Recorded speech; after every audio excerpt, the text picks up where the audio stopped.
যে কিভাবে ঈদের নামাজ প্র্যাকটিক্যাল আমি দেখা দিচ্ছি। ইমাম সাহেব যখন আল্লাহু আকবার বলে হাতটা তুললো, আপনিও হাতটা তুলবেন। তোলার পরে হাতটা আপনি বেঁধে নেবেন। আবার হাত বাঁধার পরে এদিক সেদিক তাকায়েন না, কিন্তু হাত বাঁধিয়া আপনার চোখ থাকবে একেবারে সিজদার স্থানে। আমরা অতিরিক্ত 6 তাকবীরের সাথে সাধারণত নামাজ আদায় করি। আরেকটা বর্ণনা আছে অতিরিক্ত 12 তাকবীর, ওটাও জায়েজ আছে। তবে বাংলাদেশের অধিকাংশ মানুষ যেহেতু অতিরিক্ত 6 তাকবীরে আমরা ঈদের নামাজ আদায় করি।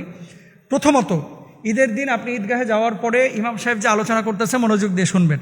ইমাম সাহেব যখন দাঁড়াচ্ছে আপনি নিয়ত করে নেবেন। আরবিতে নিয়ত করা জরুরি না।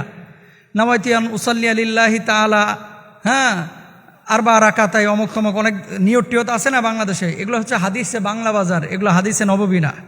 এগুলো বাংলা বাজারের লোকজন বাঙালিরা যেন সহজে পড়তে পারে এই জন্য লিখছে।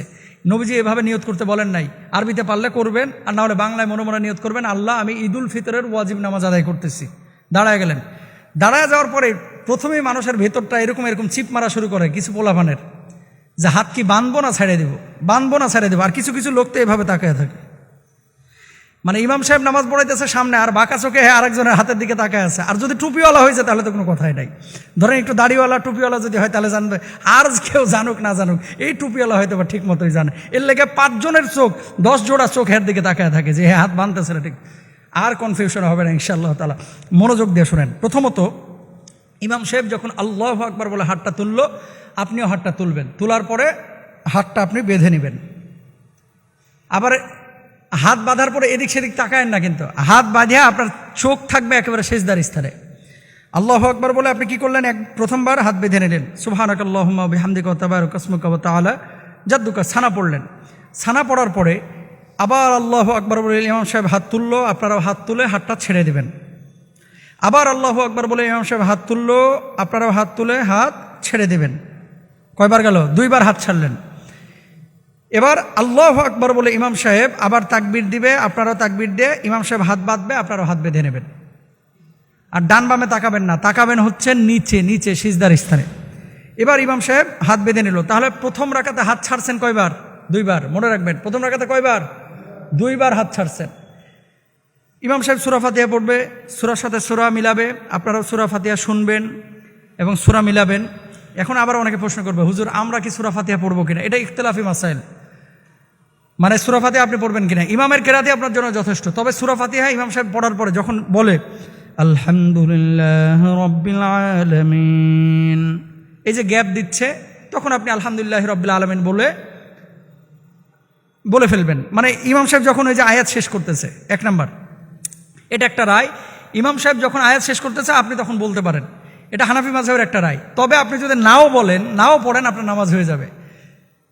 2 নম্বর বিষয়, আপনি তো কেরাত শুনলেন, শোনার পরে রুকুতে গেলেন, সুবহান রাব্বিল আযীম সুবহান রাব্বিল আযীম সুবহান রাব্বিল আযীম। রুকু থেকে ইমাম সাহেব উঠলো, আপনিও উঠলেন। সেজদা দিল 2টা, আপনিও দিলেন। সেজদার মধ্যে কি পড়বেন? অন্য নামাজে যা পড়েন তাই পড়বেন। সেজদা থেকে ওঠার পরে আল্লাহু আকবার বলে ইমাম সাহেব যখন উঠলো, উঠার পরে ইমাম সাহেব কিন্তু শুরুতেই সূরা ফাতিহা পড়ে। আপনারা পড়বেন বা শুনবেন, দুটাই জায়েজ আছে। 2 নাম্বার হচ্ছে সূরা ফাতিহা, সূরা শেষ। এবার ইমাম সাহেব কিন্তু তাকবীর দিবে। খেয়াল করেন, ইমাম সাহেব তো হাত বাঁধাই আছে, আপনাদেরও হাত বাঁধা। আল্লাহু আকবার বলে ইমাম সাহেব হাত তুলে হাত ছেড়ে দেবে, আপনারাও ছেড়ে দেবেন। কয়বার গেল? 1 বার। 2 নাম্বার ইমাম সাহেব আবার আল্লাহু আকবার বলে হাত তুলে হাত ছেড়ে দেবে। 3 নাম্বার আল্লাহু আকবার বলে আবার ইমাম সাহেব হাত তাকবীর দিয়ে হাত তুলে হাত ছেড়ে দেবে। তাহলে হাত ছাড়লেন কয়বার? 3 বার। চতুর্থবার আর কিন্তু হাত বাঁধবেন না। অনেকে কি করে, ওই হাত ফেলার পরে এদিকে তাকায় যে কিরে এখন কি করব। এরপরে একবার বাঁধে একবার ছাড়ে, বাঁধে একবার, কার্টুনের মতো দেখা যায় আর কি, মানে একেবারে হুলস্থুল কারবার না। হাত ছেড়ে রেখে দেবেন। এরপর ইমাম সাহেব তাকবীর বলবে, আপনি রুকুতে চলে যাবেন। আবার রুকুর তাসবিহ পড়লেন, সামি আল্লাহু লিমান হামিদা বললো, 2 সেজদা করলেন, সেজদার পরে সালাম ফিরে নামাজ শেষ করলেন। এরপরে কি করে, জুমার নামাজের পরে যেগুলো যে সুন্নত চোর, যেগুলো সুন্নত পড়ে না, এগুলো কি করে, 2টা জুতা নিয়েই মনে করেন ছাগলের মতো দেয় দৌড়।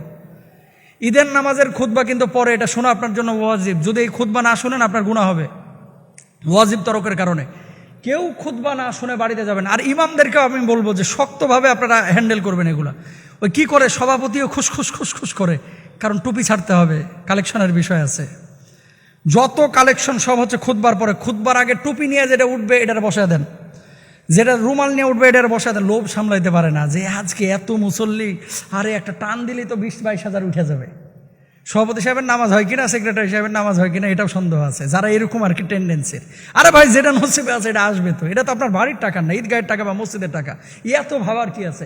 খুতবা শেষ, এবার ইমাম সাহেব দুরূদ শরীফ পড়েন, তাকবীর বলেন, আল্লাহু আকবার, আল্লাহু আকবার, লা ইলাহা ইল্লাল্লাহ, এগুলো পড়বেন, সে সময় আপনারা কালেকশন করেন।